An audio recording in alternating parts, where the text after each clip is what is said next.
بسم الله الرحمن الرحيم. السلام عليكم ورحمة الله وبركاته. إن الحمد لله نحمده ونستعينه ونستغفره ونستهديه ونعوذ بالله من شرور أنفسنا ومن سيئات أعمالنا.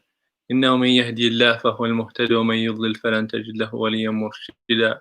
وأشهد أن لا إله إلا الله وحده لا شريك له، له الملك وله الحمد يحيي ويميت وهو الحي الذي لا يموت بيده الخير وهو على كل شيء قدير. وأشهد أن محمدا عبده ورسوله أدى الأمانة وبلغ الرسالة ونصح للأمة وتركنا على المحجة البيضاء ليلها كنهارها لا يزيغ عنها إلا هالك، وصلوات عنه بإحسان إلى يوم الدين. يا أيها الذين آمنوا اتقوا الله حق تقاته ولا تموتن إلا وأنتم مسلمون. O you who believe, be conscious of Allah and die not except upon a state of submission, a state of Islam. So, dear brothers and sisters, I was really planning on talking about staying strong after Ramadan and keeping that momentum going into the next couple months, especially that we came off Ramadan very strong, doing various worships, and a lot of us felt the high Iman vibe, and yet with everything that's going on, it's hard to talk about topics like that when you see the type of oppression that goes on, and oftentimes gets ignored on platforms like this, whether it's a member of a religious institution, as if religions are not obliged to address issues of oppression and issues of injustice. And if you see in the life of the Prophet ﷺ, this was something that he addressed on and on and on. And it is a reminder not just for those who we consider racist and those that we consider unjust, but ourselves as well, because we are at the bottom of this capable of oppression, whether verbally, whether physically, and whether institutionally. As an institution, we are capable of oppression. And the Prophet ﷺ constantly warned us about oppression. And he tells us, الظلم ظلمات, a mere small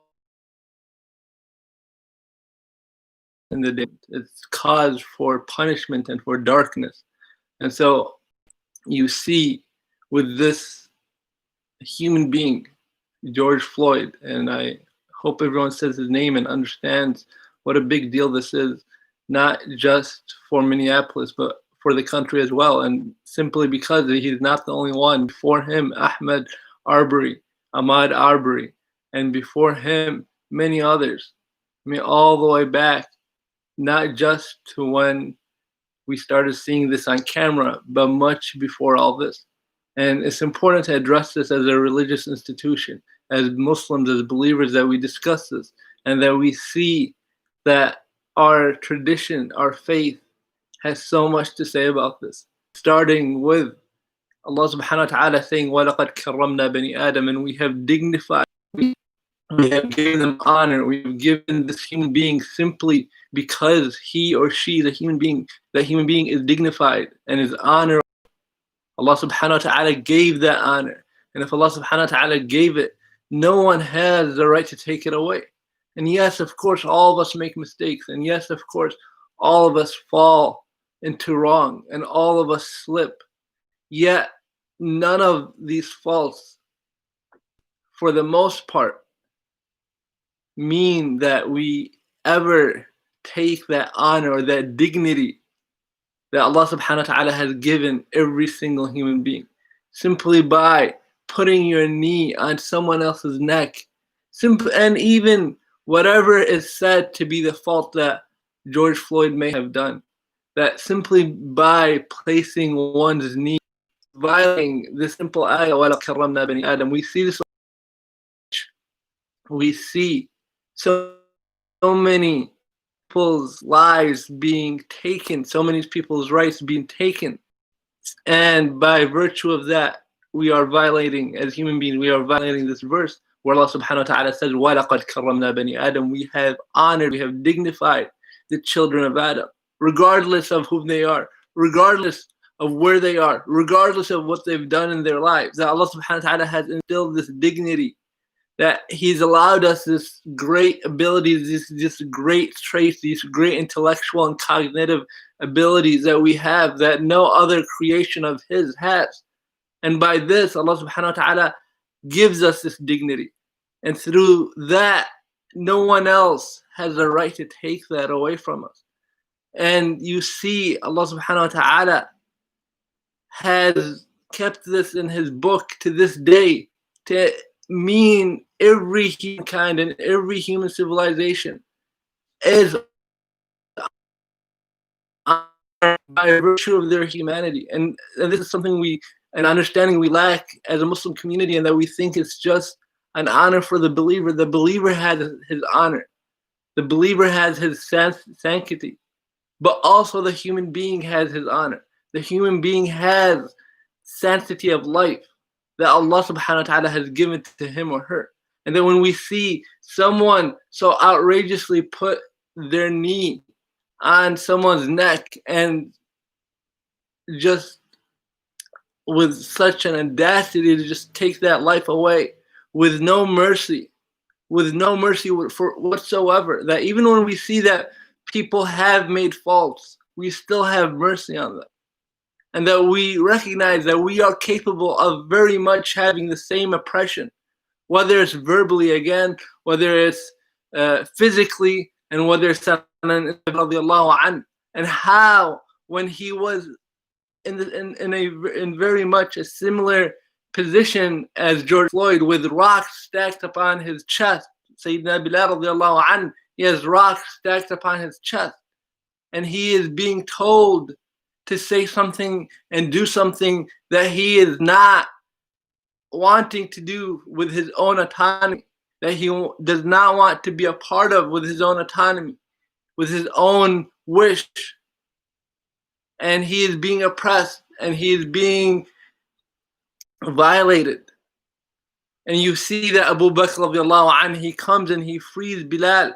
And the minute he comes, Umar ibn Khattab radiallahu anhu would mention, Sayyiduna a'taqa Sayyiduna. Bilal became a Sayyid. Bilal became a master, our Sayyid. He freed our master. And he was black. And for you to call Bilal, for someone to call Bilal radiallahu anhu a master at that time would be outrageous. When Bilal ascended the Kaaba, and Quraysh would see that after the conquest of Mecca, their egos were shattered simply because of seeing a black man ascend the highest and most noble spot on the earth, right? And that is what Allah subhanahu wa ta'ala did through this, and His Prophet did through this, is to shatter those egos of racism and those egos of supremacy, that you think simply because of who you are, that, or because of where you came from, that you are better than another. As Allah subhanahu wa ta'ala says, لا يسخر قوم من قوم, that a type of people or a group of people think of themselves better or mock another group of people. لا يسخر قوم من قوم. And we have this within ourselves. And when Bilal radiallahu anhu, in another story, was called by Abu Dharr al-Ghafari radiallahu anhu, may Allah have mercy and be pleased with them both, when he was called Yabna Sauda, immediately Bilal was shocked to hear such a word from such a noble companion. And immediately he goes and he asks the Prophet sallallahu alaihi wasallam, and he tells him, O Prophet of Allah, I am hurt. O Prophet of Allah, I am shocked that such a noble companion would let such strange words out of his mouth. And yet they were true. He was the son of a black woman, and yet used as an insult to Bilal radiallahu anhu. And the Prophet sallallahu alaihi wasallam goes to Abu Dharr al-Ghafari, and he asks if he truly has said that, and he says, yes, I have. And right there and then he says, innaka imru'un fika jahiliyyah. Verily you are a man who still has some type of ignorance, some type of jahiliyyah.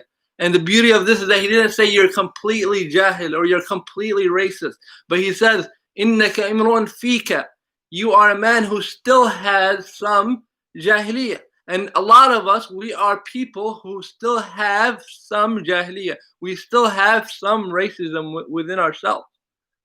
And Bilal, and Abu Dharr al-Ghafari, he goes to Bilal and he apologizes and he puts his blessed face on the floor and he begs Bilal radiallahu anh to put his foot on top of Bilal's face, just to seek redemption and just to apologize sincerely and to admit. And he had that within himself, something many of us lack. And all of us right now are looking at this and so what evil man he is, and meaning that it is within ourselves. And as Abu Dharr al-Ghafari radiallahu anhu recognized that it is within himself. And as the Prophet ﷺ so respectfully and so wisely advised him, إِنَّكَ إِمْرُؤٌ فِيكَ الْجَاهِلِيَّةِ, he didn't completely dismiss him and say that you are a man who is ignorant, but he says you have some jahiliyyah, meaning fix that. You have something that you need to get rid of yourself. And we all have something that we need to get rid of ourselves. And to stand for any issue of injustice, whether it is abroad or here. And some of us are so caught up with issues that are just abroad. And we forget things that are within our own backyard. We forget things that affect our own coworkers. We forget things that affect our own classmates. We forget things that affect our own brothers and sisters in the masjid, right? And so and perhaps I myself, we all have gone through passes in which we have assumed wrongly. And yet with this incident to that supermarket and walk out dead on the sidewalk, right? Imagine that simply because a small incident that never warrants anyone's life to be taken away, he ends up dead because of this outrageous sense of inferiority, that you think that you are so much entitled to oppress someone else and to eventually take his life or her life away. And that we recognize that at the end of the day, this is within ourselves. And to end with this, that if we take nothing from this, is a dua to protect ourselves from this type of evil. To protect ourselves not just from receiving this type of evil, but from inflicting this type of evil. As the Prophet ﷺ taught us the dua, Allahumma inni a'udhu bika an oppressive. Oh Allah, I seek refuge in you from being oppressive, or that I be oppressed. And you notice the first thing he seeks refuge in is from being oppressive, from oppressing someone else. Before asking Allah subhanahu wa ta'ala, oh Allah, protect me from being oppressed, he asks, oh Allah, protect me from being the oppressor. Oh Allah, I do not want to be the oppressor. Never be the oppressor. Never be the killer. Be the killed rather than the killer. You never want to have to face Allah subhanahu wa ta'ala for an oppression of, and we all have we have different levels of oppression, of course, but there are levels that are major and that involve some other people's lives and some other people's rights. And we ask from ever being the oppressor, as the Prophet ﷺ says, Allahumma inni a'udhu bika an adil aw udal aw adil aw udal. Oh Allah, I seek refuge in you that I be the oppressor or that I be oppressed. Aw an adil aw udal, that I be led, that I lead astray, that I lead someone to misguidance, or that I be led astray. Aw adil aw udal, and that I slip or be made to slip, that I cause a mistake or I slip on accident, or I cause someone else to slip. Oh, and then lastly he says, oh adlim aw udlam, and that I cause oppression. Oh adlim aw udlam, I cause oppression or that I be the receiver. And then aw adil aw udal, that I slip or cause someone else to slip, erroneously make a small mistake. Oh adlim aw udlam, that I oppress or cause someone else oppression. And then finally, aw ajhal aw yujhal alay, that I have something wrong done to someone else. that I cause some ignorance onto someone else, that I treat someone else ignorantly, or that someone else treats me ignorantly. And so we ask Allah subhanahu wa ta'ala, Allahumma inni a'udhu bika an adil aw udal, aw adil aw udal, aw azlim aw udlam, aw ajhala aw yujhala alay. A dua that we shall always repeat, that we ask Allah subhanahu wa ta'ala from all these small forms of oppression coming from us or towards us, small forms of oppression or large forms of oppression. We ask Allah subhanahu wa ta'ala to protect us. We never want to be the end with those who are oppressed, because surely they themselves, as they are being oppressed, it could have very well been one of us, and that we see that in the same state and in the same vulnerability that they are in, we could be in that same vulnerability by virtue of our humanity, simply because we are humans, whether we see it in Palestine or Syria, or we see it in Detroit or Minneapolis, that these are forces of oppression that are targeting the weakness of a human being, that are targeting the vulnerability of a human being, that we see ourselves, that we see our own family members in these situations, and that we should feel some source of righteous anger, a type of anger that is balanced, a type of anger that is inspired by our tradition and that is guided by our tradition, an anger that is reflective and at the same time that is active to speak up, active to say something, active to do something. And so we ask Allah subhanahu wa ta'ala to protect us and oppress ourselves. We ask Allah subhanahu wa ta'ala to forgive us. We ask Allah subhanahu wa ta'ala to accept from us and to forgive us for our shortcomings, little or big. Allah subhanahu wa ta'ala that He allows all these victims of injustice to receive justice not only in this life but in the next.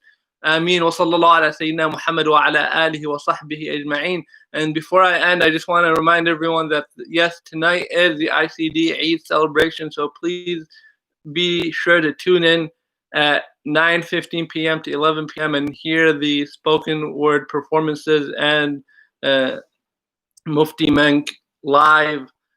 And they're also celebrating the accomplishments of the 2020 class who just recently graduated without much of a ceremony. So please tune in and celebrate a fast in good. Ameen. Wa sallallahu ala Sayyidina Muhammad wa ala alihi wa sahbihi ajma'in.